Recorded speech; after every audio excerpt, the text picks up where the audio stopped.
Hello students, welcome back to the class. तो देखिए हम लोग एंगल सम प्रॉपर्टी तो कर ही चुके हैं, है ना। आई होप आप सब ने एंगल सम प्रॉपर्टी को अच्छे से कर लिया होगा। कितनी इजी प्रॉपर्टी है, कितना इजीली हमने angle 1 plus angle 2 plus angle 3 is equal to 180 degree prove कर दिया था कि ट्राइंगल के तीनों एंगल्स का सम 180 डिग्रीज होता है ना। ये आपको बहुत अच्छे से समझ में आ गया होगा आई होप। अगर फिर भी नहीं आया है तो आई एम ऑलवेज अवेलेबल, आप मुझे कभी भी कमेंट करके बताइए, मैं आपको दोबारा समझा दूंगी। और उसके बाद एक और प्रॉपर्टी, एक और थ्योरम है जो है कहती है कि उसका नाम क्या है प्रॉपर्टी का, एक्सटीरियर एंगल प्रॉपर्टी। मतलब किसी भी ट्राइंगल की बात हो रही है यहाँ पर इस प्रॉपर्टी में, और बोल रहे हैं कि जो ट्राइंगल का जो एक बाहर वाला एंगल बनता है वो उसके अंदर वाले दो ऑपोजिट एंगल्स के सम के इक्वल होता है। तो देखिए मैंने यहाँ पर ना एक ट्राइंगल बना लिया और इसकी जो बीसी साइड है उसको आगे प्रोड्यूस कर दिया। जिस पॉइंट पे प्रोड्यूस हुई है मान लेते हैं इसका नाम है पॉइंट डी, ठीक है। तो डी पॉइंट तक बीसी साइड को प्रोड्यूस कर दिया। देखिए आप किसी भी साइड को किसी भी साइड प्रोड्यूस कर सकते हैं, पर सबसे ज़्यादा कॉमन यही रहता है कि बेस में आगे लाइन को बढ़ा लेते हैं। आप चाहते तो सी से बी से यहाँ पे आगे भी कर सकते थे, आप ए बी को इतना आप एक्सटेंड कर सकते थे, आपकी मर्जी है, कहीं पर भी कोई भी साइड प्रोड्यूस की जा सकती है। तो देखिए जब ये साइड प्रोड्यूस हो गई तो इस ट्राइंगल में वैसे तो अंदर 3 एंगल बनते हैं, चलिए हम नंबरिंग कर लेते हैं, एंगल 1, एंगल 2 और एंगल 3, ठीक है। ट्राइंगल के 3 एंगल्स होते हैं, लेकिन अब जैसे ये बाहर एक लाइन आगे प्रोड्यूस हो गई तो एक एंगल यहाँ भी बनने लगा। AC और CD के साथ में एक बाहर एंगल बन रहा है, मान लेते हैं इसके नंबर 4 हो गया। तो हमसे एक्सटीरियर एंगल प्रॉपर्टी ये कहती है कि कोई भी ट्राइंगल हो, कोई भी किसी भी टाइप का, अगर उसमें बाहर साइड में जो एंगल एक बन रहा है वो हमेशा ही अंदर वाले जो उसके ऑपोजिट वाले हैं, देखिए 4 के साथ 3 तो उसके साथ ही है, वो तो उसका पेयर है, तो वो तो नहीं आएगा। 3 को छोड़ के फिर ट्राइंगल में 2 ही तो एंगल्स बचे, 1 और 2, तो यानी कि 1 और 2 को ऐड करेंगे तो 4 के इक्वल आएगा। ये हमेशा के लिए है, चाहे किसी भी टाइप का ट्राइंगल हो, ये प्रॉपर्टी होल्ड करेगा ट्राइंगल। तो यही आज हम प्रूव करने वाले हैं। ये प्रॉपर्टी भी ना प्रूव इतना ज़्यादा इजी है, बहुत ज़्यादा इजी है। और इसको प्रूव करने के भी 2 तरीके हैं, या तो हम पैरेलल लाइंस वाला कॉन्सेप्ट ले लें, या फिर जो हमने अभी पिछला एंगल सम प्रॉपर्टी प्रूव कर ही चुके हैं तो हम उसे भी यूज़ करके कर सकते हैं, ठीक है। एंगल सम प्रॉपर्टी वाला इजी है तो मैं आपको वो बता देती हूँ, और अगर फिर भी आप चाहते हैं कि मैं आपको दूसरे तरीके से भी प्रूव करके दिखाऊं तो प्लीज़ मुझे बताइए कि आपको वो वाला तरीका भी देखना है, मैं आपको वो भी बता दूंगी, ठीक है। मैं दोनों तरीके एक साथ इसलिए नहीं बता रही हूँ कि फिर वीडियो भी ज़्यादा लंबी हो जाती है। तो अभी मैं आपको एंगल सम प्रॉपर्टी यूज़ कर ही वो वाला तरीका बताकर आपको बताने वाली हूँ कि ट्राइंगल की एंगल सम प्रॉपर्टी को कैसे प्रूव करते हैं। देखिए आप सोचेंगे प्रूव का हम क्यों सीखें, प्रूव सीखने का क्या मतलब है फालतू में, पता तो होता ही है ना कि ऐसा होता है हम यूज़ कर लेंगे, पर ऐसा नहीं है। देखिए जब प्रूव करना सीखते हैं तो कभी कभी क्या होता है ना, हम भूल रहे होते हैं चीज़ को, जब कभी एग्जाम होता है या कभी वैसे ही बैठे हैं और अचानक से हम प्रॉपर्टी भूलने लग जाते हैं। तो लेकिन अगर हमें प्रूव पता होता है ना तो हम एक बार उसे करके देख लेंगे तो अच्छे से याद आ जाएगा कि हाँ ये ऐसा इसलिए था। और सबसे बड़ी बात कि कोई भी चीज़ हम कर क्यों रहे हैं, ये ऐसा आया क्यों। तो मैथ्स में जब तक क्यों का आंसर नहीं मिलता ना, वाई का आंसर नहीं मिलता है, तब तक मैथ्स में वैसे भी इंटरेस्ट नहीं आता है।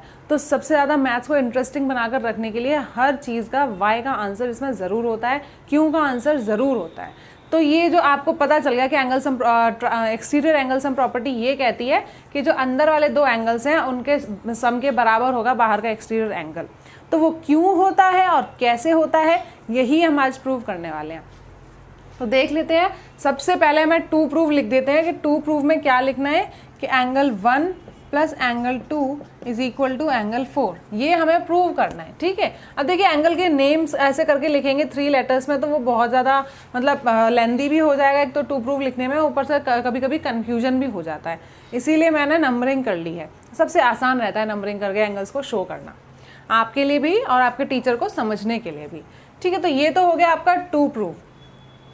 अब इसमें देखिए कंस्ट्रक्शन तो नहीं होगा, इसलिए नहीं होगा कंस्ट्रक्शन, देखिए अगर मैं पैरेलल लाइन वाला कॉन्सेप्ट लेकर यूज़ करती तो कंस्ट्रक्शन करते, लेकिन अभी एंगल सम प्रॉपर्टी वाला यूज़ करने वाले तो उसमें कंस्ट्रक्शन की कोई ज़रूरत नहीं है, हम सीधा अपना प्रूफ स्टार्ट कर सकते हैं। तो हम प्रूफ में लिख देंगे कि इन ट्राइंगल ABC, इस ट्राइंगल ABC में हम जानते हैं कि angle 1 plus angle 2 plus angle 3 is equal to 180 degree, और यहाँ पर आप रीज़न दे देंगे angle sum property of a triangle, बस इतना लिख सकते हैं इसके रीजन में।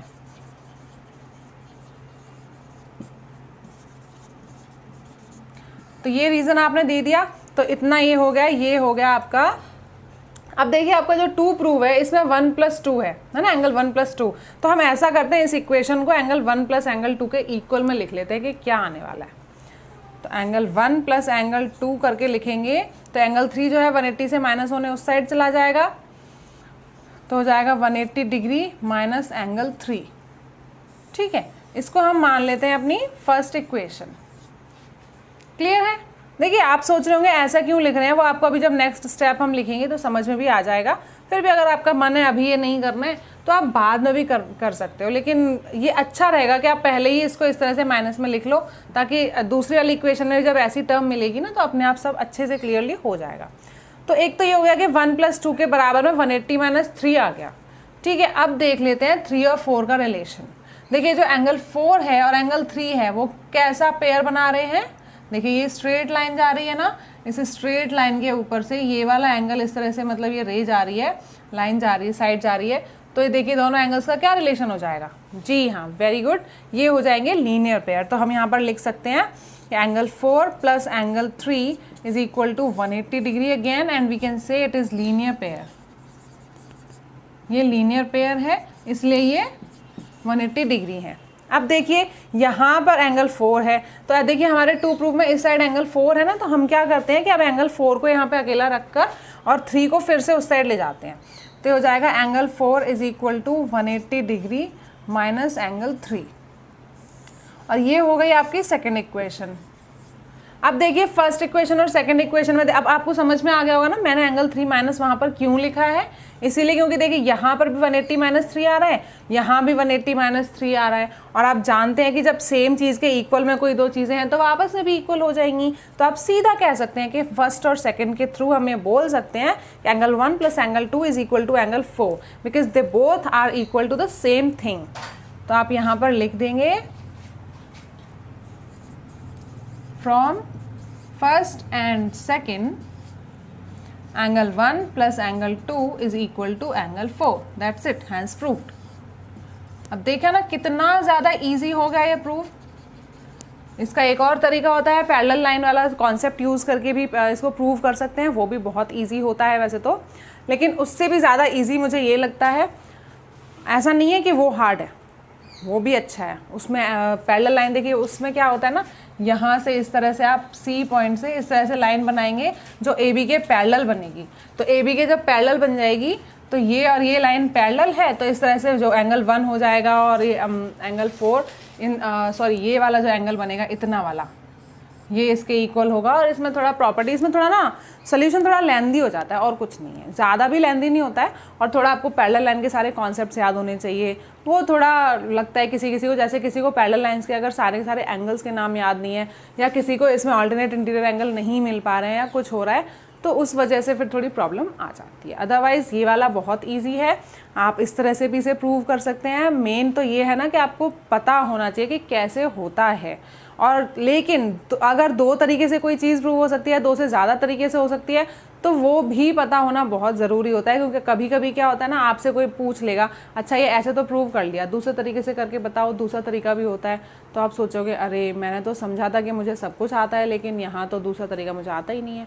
तो वो दूसरा तरीका इस तरह से पैरेलल लाइन बनाई जाती है, उसमें मैं आपको ऐसे ओरली बता देती हूँ कि जो एंगल 1 हो जाएगा, देखिए 4 नहीं रहेगा, फिर यहाँ पर ना 2 एंगल्स बनेंगे। जब इस तरह से रेज आ रही है तो यहाँ पे 4 हो जाएगा, यहाँ 5 हो जाएगा। तो एंगल 1 जो एंगल 4 के इक्वल हो जाएगा ऑल्टरनेट इंटीरियर एंगल से, और जो एंगल 2 है वो एंगल 5 के इक्वल हो जाएगा करस्पॉन्डिंग एंगल से। तो जब देखिए 4 और 5 को ऐड करेंगे तो ये पूरा एंगल आएगा, और 4 तो 1 के इक्वल है, 5 इसके इक्वल है, तो 1 + 2 भी ऐड हो जाएंगे। यहाँ पर हो जाएगा 1 + 2, और उधर पूरा हो जाएगा एंगल ACD। तो इस तरह से वो प्रूव हो जाएगा, वो भी बहुत ईजी है।